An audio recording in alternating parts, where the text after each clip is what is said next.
আওয়ামী লীগের যে বিভিন্ন অফিসগুলো আছে সেই অফিসগুলো বিএনপি নেতারা খুলে দিচ্ছে। এখন টিভির 4 জন সাংবাদিককে নতুন যে সরকার এসেছে, আমরা তাদের গত 10 দিনের অ্যাক্টিভিটি দেখে আমরা হতাশ। আমরা আশা করেছিলাম তারা জুলাইয়ের আকাঙ্ক্ষাকে ধারণ করবে, এবং জুলাই বিপ্লব হয়েছে শুধুমাত্র ক্ষমতার পালাবদলের জন্য না। জুলাই বিপ্লব হয়েছে যে ফেসিবাদী কাঠামো আছে সেটাকে ভেঙে নতুন একটা চমৎকার রাজনৈতিক সংস্কৃতি বিনির্মাণ করা।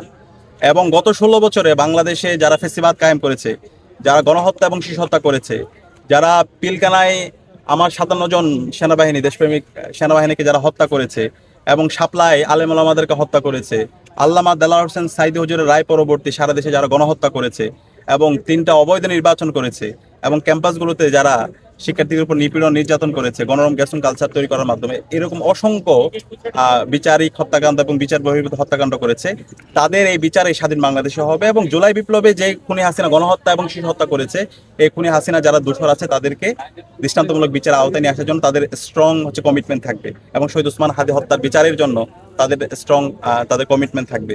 কিন্তু 10 দিনের অ্যাক্টিভিটি দেখে আমাদের কাছে মনে হচ্ছে তারা জুলাইয়ের আকাঙ্ক্ষাকে ধারণ করছে না, তাদের অ্যাপ্রোচ, তাদের কথাবার্তা, তাদের আচার আচরণ সবকিছুতেই। এবং আমরা দেখতে পাচ্ছি ফেসিবাদীর যারা দোষর আছে তাদের জন্য বিভিন্ন জায়গায় তারা তাদের রাস্তা উন্মুক্ত করে দিচ্ছে।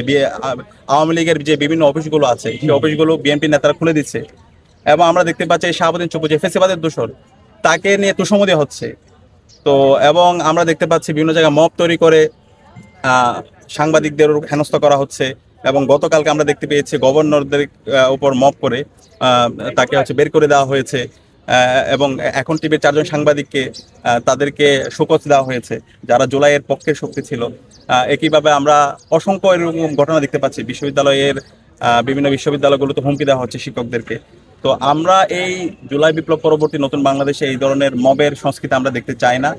আমরা এমন সংস্কৃতি দেখতে চাই না যেখানে জুলাইয়ের আকাঙ্ক্ষাকে ধারণ করা হয় না, বরং ফেসিবাদের দোষরদেরকে স্পেস দেওয়া হয়। এবং আমরা অনুরোধ করব নতুন যে সরকার তারা যেন জুলাইয়ের আকাঙ্ক্ষাকে ধারণ করে। এবং সবচেয়ে বেশি যেটা আমাদেরকে হতাশ করেছে আমরা দেখতে পেয়েছি, এই যে জুলাই বিপ্লব পরবর্তী সংস্কার করার জন্য যেই শপথ, জুলাই সনদের আইনি ভিত্তি দেওয়ার জন্য সেই সংস্কার পরিষদের শপথ যারা এমপি হয়েছে তারা গ্রহণ করেনি, বিএনপি মনোনীত, যেটা পুরো জাতিকে হতাশ করেছে।